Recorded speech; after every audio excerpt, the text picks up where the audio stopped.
Hello my dear students, welcome back to industrial relations. നമ്മുടെ revision continue ചെയ്യാണ്. ഞാൻ അടുപ്പിച്ചിട്ടുള്ള ഓരോ ഇയേഴ്സിൻ്റെ ക്വസ്റ്റ്യൻ പേപ്പർ എടുത്ത് അത് നോക്കി നമ്മുടെ ടെക്സ്റ്റ് ബുക്കിലെ ചാപ്റ്റേഴ്സായിട്ട് താരതമ്യപ്പെടുത്തിയിട്ടാണ് ഞാൻ നിങ്ങൾക്ക് ഈ ക്വസ്റ്റ്യൻസ് തരുന്നത്. ഇത് ജസ്റ്റ് കേട്ടിരുന്നാൽ മതി, നിങ്ങൾക്ക് ആ റിവിഷൻ നല്ലതായിരിക്കും. ഓക്കെ, ഇതിൽ മാക്സിമം മാർക്ക് സ്കോർ ചെയ്യാൻ പറ്റും. അപ്പോൾ നമ്മളുടെ ഫസ്റ്റ് മൊഡ്യൂളിൽ സ്ഥിരമായിട്ട് ചോദിക്കുന്നതാണ് ഈ കോൺഫ്ലിക്റ്റിൽ ഏതെങ്കിലും ഒരു കോൺഫ്ലിക്റ്റ്. നമുക്കറിയാം കോൺഫ്ലിക്റ്റ് പ്രോസസ്സ് 5 കാര്യങ്ങളാണ് അതിൽ വരുന്നത്. Latent conflict, perceived conflict, felt conflict, പിന്നെ ഈ പറയുന്ന കോൺഫ്ലിക്റ്റ് മാനിഫെസ്റ്റ് കോൺഫ്ലിക്റ്റ്, പിന്നെ കോൺഫ്ലിക്റ്റ് ആഫ്റ്റർമത്ത്. ഇങ്ങനെ 5 സ്റ്റേജസ് ആണ് കോൺഫ്ലിക്റ്റ് പ്രോസസ്സിൽ വരുന്നത്. അതിൽ സ്ഥിരമായിട്ട് ചോദിക്കുന്നതാണ് ലാറ്റൻറ്റ് കോൺഫ്ലിക്റ്റും ഫെൽറ്റ് കോൺഫ്ലിക്റ്റും. ലാറ്റൻറ്റ് കോൺഫ്ലിക്റ്റ് എന്ന് പറയുന്നത് നമ്മുടെ കോൺഫ്ലിക്റ്റ് പ്രോസസ്സിലെ ഏറ്റവും ആദ്യത്തെയാണ്. ഈ കോൺഫ്ലിക്റ്റ് എന്ന് പറയുന്നത് ഒരു സിറ്റുവേഷൻ വരുമ്പോൾ നമുക്ക് കോൺഫ്ലിക്റ്റ് ഉണ്ടാവാനുള്ള കാരണങ്ങൾ ഗുപ്തമായി കിടക്കുന്നത് പതുക്കെ പൊന്തി വരാൻ തുടങ്ങുന്നുണ്ടാവും. ആ ഒരു സ്റ്റേജാണ് ലാറ്റൻറ്റ് കോൺഫ്ലിക്റ്റ്. അതായത് അന്തർലീനമായി കിടക്കുന്ന കാരണങ്ങൾ പതുക്കെ പൊന്തി വരാനായിട്ട് ശ്രമിക്കുന്നതാണ്. അതാണ് latent conflict. 4 basic type of latent conflicts ഉണ്ട്. ഒന്ന്, നമുക്ക് സ്കാർസ് റിസോഴ്സിനെ കുറിച്ചുള്ള കോമ്പറ്റീഷൻ. ഓക്കെ, അത് കുറേ കാലമായിട്ട് ഇങ്ങനെയുള്ളത് പിന്നീട് പ്രകടമായി തുടങ്ങും. പിന്നെ ഡ്രൈവ് ഫോർ അറ്റോണമി, നമുക്ക് സ്വന്തമായിട്ട് കാര്യങ്ങൾ ചെയ്യാനുള്ള നമ്മുടെ ത്വര. പിന്നെ ഡൈവേർജൻസ് ഓഫ് ഗോൾസിൽ നിന്നുള്ള വ്യതിയാനം. പിന്നെ റോൾ കോൺഫ്ലിക്റ്റ്, ഓരോരുത്തരും എന്ത് റോളാണ് പെർഫോം ചെയ്യുന്നത് അതിൻ്റെ കോൺഫ്ലിക്റ്റ്. അപ്പം ഇതിൻ്റെയൊക്കെ കാരണം കൊണ്ട് ലാറ്റൻറ്റ് കോൺഫ്ലിക്റ്റ് വരാം. അതായത് കോൺഫ്ലിക്റ്റ് ഉണ്ടാവുന്ന കാരണം നമ്മുടെ മൈൻഡിൻ്റെ ഉള്ളിൽ അന്തർലീനമായി കിടക്കുന്നുണ്ടാവും. അതൊരു സിറ്റുവേഷൻ വരുമ്പോൾ പതുക്കെ പ്രകടിപ്പിക്കാനായിട്ട് ശ്രമിക്കുന്നുണ്ടാവും. ഇപ്പോൾ ഒന്നുമില്ല, നമ്മളുടെ ഒരു കൂട്ടുകാരൻ നമ്മളോട് പണ്ടെങ്ങാണ്ട് എന്തോ ഒരു കാര്യം പറഞ്ഞു, നമുക്കത് ഭയങ്കര വിഷമമുണ്ട്, നമ്മുടെ മനസ്സിൻ്റെ ഉള്ളിൽ കിടക്കുകയാണ്. പിന്നീട് എപ്പോഴെങ്കിലും ഒരു സാഹചര്യത്തിൽ നമ്മൾ ആ മനസ്സിൻ്റെ ഉള്ളിൽ കിടക്കുന്നത് ഒരു പ്രക്ഷോഭമായി ആ ഒരു കൂട്ടുകാരൻ്റെ അടുത്ത് നമ്മൾ പ്രകടിപ്പിക്കാൻ നോക്കും. അതാണ് ലാറ്റൻറ്റ് കോൺഫ്ലിക്റ്റ്. ഇനി ഫെൽറ്റ് കോൺഫ്ലിക്റ്റ്, അതായത് ഇത് ശരിക്കും നമ്മുടെ കോൺഫ്ലിക്റ്റ് പ്രോസസ്സിലെ 3ാമത്തെ സ്റ്റേജാണ്. ഇതിൽ നമ്മൾ ശരിക്കും കോൺഫ്ലിക്റ്റ് എന്ത് ചെയ്യും, ആക്ച്വലി ഫീൽ ചെയ്യും. അതിൽ നിന്ന് നമ്മൾ കുറേ കാര്യങ്ങൾ മനസ്സിലാക്കും.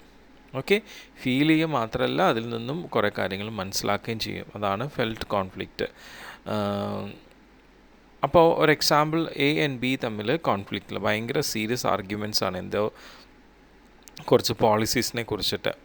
അപ്പോൾ ഈ ഭയങ്കര ആർഗ്യുമെൻ്റ് വന്നപ്പോൾ ഇതിൽ ഒരു കാര്യം നമുക്ക് ശരിക്കും ആ കോൺഫ്ലിക്റ്റ് മനസ്സിലാക്കാൻ ഫീൽ ചെയ്യാൻ പറ്റും.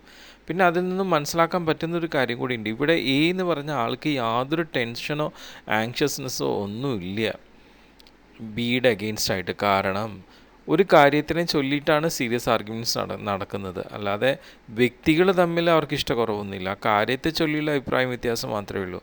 അപ്പോൾ എയ്ക്ക് യാതൊരു ടെൻഷനോ ആങ്ഷ്യസ്നെസ്സോ ബിയിനോട് ഇല്ല, കാരണം ബിയിനോട് അത്രമാത്രം അഫെക്ഷൻ എയ്ക്ക് ഉണ്ട്. അതുകൊണ്ട് ഇതാണ് ഫെൽറ്റ് കോൺഫ്ലിക്റ്റ്. അതുപോലെ 2 മാർക്സിനുള്ള വേറെ കുറച്ച് ക്വസ്റ്റ്യൻസ് ആണ്.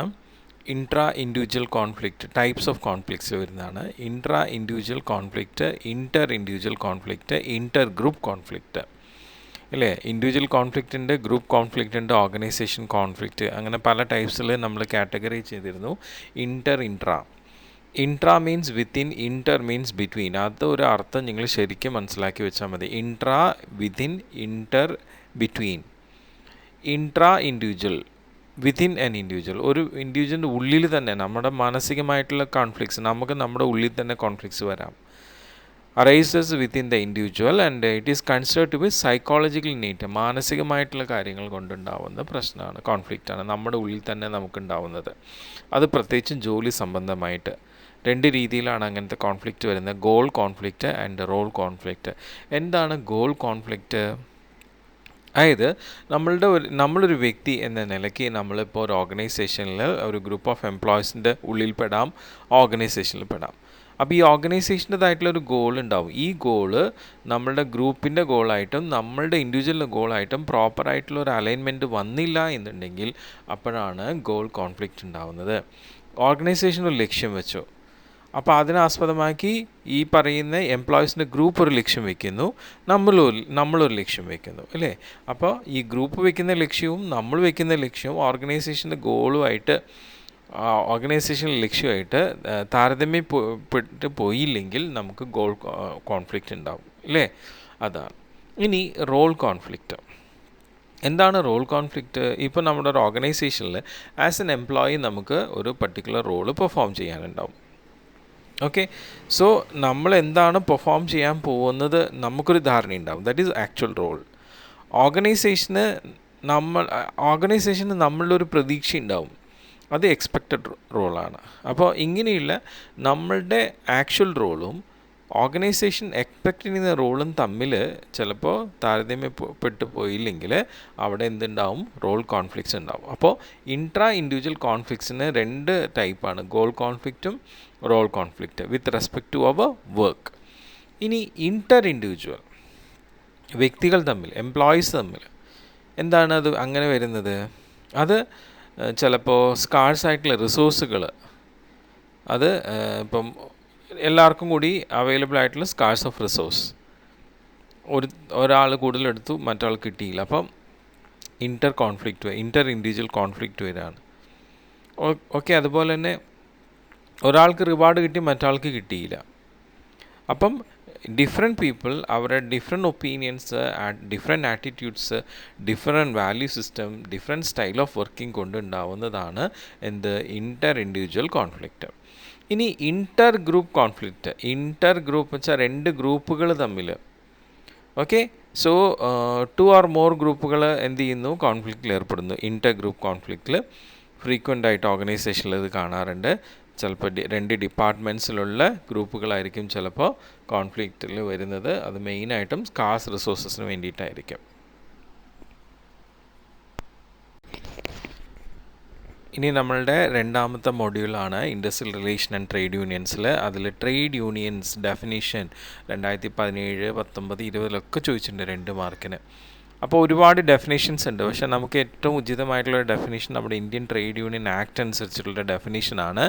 ട്രേഡ് യൂണിയൻ എന്ന് പറയുന്നത് അതൊരു കോമ്പിനേഷനാണ്. അത് ടെമ്പററി ആയിട്ടോ പെർമനൻ്റ് ആയിട്ടോ, സ്ഥിരമായിട്ടോ താൽക്കാലികമായിട്ടോ ഫോം ചെയ്തേക്കുന്നതാണ്. എന്തിനാണെന്ന് വെച്ച് കഴിഞ്ഞാൽ നമ്മളുടെ ഈ ആൾക്കാർ തമ്മിലുള്ള റിലേഷൻസിനെ റെഗുലേറ്റ് ചെയ്യാൻ വേണ്ടിയിട്ട്. എങ്ങനെയുള്ള ആൾക്കാർ? വർക്ക്മെൻ ആൻഡ് എംപ്ലോയേഴ്സ്, അതായത് എംപ്ലോയീസ് ആൻഡ് എംപ്ലോയേഴ്സ്, അല്ലെങ്കിൽ വർക്കേഴ്സ് തമ്മിൽ, അല്ലെങ്കിൽ എംപ്ലോയേഴ്സ് തമ്മിൽ. എന്തിനു വേണ്ടിയിട്ടാണ്? അവരിൽ ചുമത്തപ്പെടുന്ന ചില റെസ്ട്രിക്റ്റീവ് ആയിട്ടുള്ള കണ്ടീഷൻസ്, ഓക്കെ, അല്ലെങ്കിൽ ഏതെങ്കിലും ട്രേഡ് അല്ലെങ്കിൽ ബിസിനസ് കണ്ടക്ട് ചെയ്യാനായിട്ട് ഉള്ള എന്തെങ്കിലും ഫെഡറേഷൻസ് ഉണ്ടാക്കിയിട്ടുണ്ടെങ്കിൽ അതൊക്കെ റെഗുലേറ്റ് ചെയ്യാൻ വേണ്ടിയിട്ടാണെന്ന് പറയുന്നത്. പക്ഷേ ഈ ഒരു ഡെഫിനേഷനിൽ നമ്മൾ എംപ്ലോയേഴ്സിനും കൂടി ഉൾപ്പെടുത്തിയിട്ടുണ്ട്. ശരിക്കും നമ്മൾ ട്രേഡ് യൂണിയൻസ് എന്ന് പറഞ്ഞാൽ എപ്പോഴും അത് എംപ്ലോയീസിൻ്റെ അസോസിയേഷൻ മാത്രമാണ് ഉദ്ദേശിക്കുന്നത്. ഞാൻ ഇതിന് മുമ്പും പറഞ്ഞിട്ടുണ്ട്, എംപ്ലോയേഴ്സിൻ്റെ അസോസിയേഷനെ നമ്മൾ ഫെഡറേഷൻ എന്നാണ് പറയുന്നത്. ഓക്കെ, സോ അതുകൊണ്ട് നമുക്ക് പറയാം ട്രേഡ് യൂണിയൻസ് എന്ന് പറയുന്നത് ഇതൊരു കണ്ടിന്യൂസ് അസോസിയേഷൻ ഓഫ് വേജ് ഏർണേഴ്സ്, അല്ലേ? എന്തിനു വേണ്ടിയിട്ടാണ്? Four maintaining and improving the conditions of work life, better health and status in the industry as well as in society. അപ്പോൾ ആ ലാസ്റ്റ് പറയുന്ന ഡെഫിനേഷൻ ആയിരിക്കും കുറച്ചുകൂടി നന്നാവുക. Trade unions are continuous associations of wage earners for maintaining and improving the conditions of workers life, better health, status in the industry as well as in the society. ഇനി next വരുന്നത് 2017, 20 ചോദിച്ചിട്ടുള്ളതാണ്. Characteristics of trade unions, അല്ലെങ്കിൽ importance of trade unions, അല്ലെങ്കിൽ features of trade unions. ഇതൊക്കെ ചോദിച്ചാലും ഒരേ കാര്യങ്ങളാണ് എഴുതേണ്ടത്. ട്രേഡ് യൂണിയൻ എന്ന് പറയുന്നത് ഒരു വോളണ്ടറി അസോസിയേഷനാണ്. അതായത് ട്രേഡ് യൂണിയൻ കമ്പൽസറി അസോസിയേഷൻ അല്ല, അത് ആവശ്യമെന്ന് തോന്നിയ കഴിഞ്ഞ് പെട്ടെന്ന് ഉണ്ടാവുന്നതാണ്. ഓക്കെ, ഇന്ന സമയത്ത് ഉണ്ടാവണം നിർബന്ധമൊന്നുമില്ല, അത് ഒരു സമയത്ത് ഉണ്ടാവുന്നു, അത്രയേ ഉള്ളൂ. വോളണ്ടറി അസോസിയേഷൻ അത് ചിലപ്പോൾ ഒരു ഇൻഡസ്ട്രിക്ക് ഒരെണ്ണം അല്ലെങ്കിൽ ഒന്നിൽ കൂടുതൽ ഇൻഡസ്ട്രീസിന് കമ്പൈൻ ചെയ്തിട്ടോ ഓരോരുത്തർ ഓക്യുപ്പേഷൻ ബേസ് ചെയ്തിട്ടൊക്കെ ഉണ്ടാവാം. പിന്നെ കോമൺ ഇൻട്രസ്റ്റ്, നമ്മുടെ ട്രേഡ് യൂണിയനിലെ മെമ്പേഴ്സായിട്ടുള്ള എംപ്ലോയീസിന് ഈ ട്രേഡ് യൂണിയനിൽ ഒരു കോമൺ ഇൻട്രസ്റ്റ് ഉണ്ടാവും. അവർക്കൊരു ലീഡർ ഉണ്ടാവും. അദ്ദേഹം ഈ പറയുന്ന മെമ്പേഴ്സിൻ്റെ ഇൻട്രസ്റ്റും അവരുടെ എക്കണോമി ഇതൊക്കെ പ്രൊട്ടക്റ്റ് ചെയ്യാനുള്ള ഒരു ലീഡറായിട്ടായിരിക്കും നിലകൊള്ളുന്നത്. എപ്പോഴും അവരുടെ വെൽഫെയറിന് നിലകൊള്ളുന്ന ഒരു ലീഡറായിരിക്കും അവർക്ക് ഉണ്ടാവുന്നത്. പിന്നെ കളക്റ്റീവ് ആക്ഷൻസ്, എപ്പോഴും ഈ പറയുന്ന ട്രേഡ് യൂണിയൻസിലെ മെമ്പേഴ്സ് എല്ലാവരും, അവിടെ ലീഡറായാലും മെമ്പേഴ്സ്, മറ്റുള്ള മെമ്പേഴ്സ് എല്ലാവരും കൂടി എന്ത് കാര്യം ഉണ്ടെങ്കിലും ഡിസ്കസ് ചെയ്ത് അതൊരു മീറ്റിങ്ങിൽ ലീഡറുമായിട്ട് ഡിസ്കസ് ചെയ്ത് കളക്റ്റീവായിട്ടുള്ള സ്റ്റെപ്സിലൂടെ ആയിരിക്കും അവർ പിന്നീട് മാനേജ്മെൻറ്റിനോട് ഡിമാൻഡ് ചെയ്യുന്നത്. ഓക്കെ, പിന്നെ permanent and continuous association. Once ഈ പറയുന്ന ട്രേഡ് യൂണിയൻ സ്റ്റാർട്ട് ചെയ്ത് കഴിഞ്ഞാൽ അത് ഒരു ആവശ്യത്തിന് മാത്രമായിട്ട് അല്ലെങ്കിൽ താൽക്കാലികമായിട്ടായിരിക്കില്ല ഉണ്ടാവുന്നത്. ഓക്കെ, അതെപ്പോഴും സ്ഥിരമായിട്ടുള്ളൊരു കാര്യത്തിന് വേണ്ടിയിട്ടാണ്. ഓർഗനൈസേഷൻ നിലകൊള്ളുന്ന അത്രയും കാലം ട്രേഡ് യൂണിയൻസും നിലകൊള്ളുന്നതായിരിക്കും എപ്പോഴും. ഓക്കെ, എന്തെങ്കിലും ഒരു ആവശ്യത്തിന് വേണ്ടി മാത്രമല്ല. അതുമാത്രമല്ല, ഇപ്പോൾ എന്തെങ്കിലും ഒരു കാര്യം ഉണ്ടെങ്കിൽ അത് ഇമ്മീഡിയറ്റ് ആയിട്ട് കിട്ടാൻ കൂടിയിട്ടും അല്ല, അത് ലോങ് ടേമിൽ കിട്ടാൻ വേണ്ടിയിട്ടുള്ള രീതിയിലായിരിക്കും അവർ ഓരോ കാര്യങ്ങളും ചെയ്യുന്നത്. സോ അവർ എന്ത് കാര്യം നമ്മളുടെ മാനേജ്മെൻ്റ് അടുത്ത് ഉന്നയിക്കുന്ന സമയത്ത് അത് കൃത്യമായിട്ട് ഫോളോ അപ്പ് ചെയ്ത് അത് പിന്നീടുള്ള കാലഘട്ടങ്ങളിൽ അത് മാറ്റിയെടുത്ത് അത് അവർക്ക് വേണ്ട രീതിയിലേക്ക് ആക്കിയെടുക്കുകയാണ് ചെയ്യുന്നത്. അതാണ് പെർമനൻ്റ് ആൻഡ് കണ്ടിന്യൂസ് അസോസിയേഷൻ എന്ന് പറയാൻ കാരണം. അതുപോലെ ട്രേഡ് യൂണിയൻ എപ്പോഴും നിലകൊള്ളുന്നത് അവിടുത്തെ ആ ട്രേഡ് യൂണിയനിലെ മെമ്പേഴ്സായിട്ടുള്ള എംപ്ലോയീസിൻ്റെ എക്കണോമിക് ബെനിഫിറ്റ്സ് സെക്യൂർ ചെയ്യാൻ വേണ്ടിയിട്ടാണ്. അവർക്ക് കിട്ടേണ്ടതായിട്ടുള്ള പ്രോപ്പറായിട്ടുള്ള വേജസ്, അതുപോലെ തന്നെ അവർക്ക് പ്രോപ്പറായിട്ടുള്ള അവരുടെ വെൽഫെയർ, ഇതിനൊക്കെ പ്രോപ്പറായിട്ട് കൺട്രോൾ ചെയ്യുക, അതൊക്കെ ആ കണ്ടീഷൻസൊക്കെ പ്രോപ്പറാക്കുക, ഇങ്ങനെയുള്ള കാര്യങ്ങളാണ് ട്രേഡ് യൂണിയൻ മെയിനായിട്ടും നോക്കുന്നത്.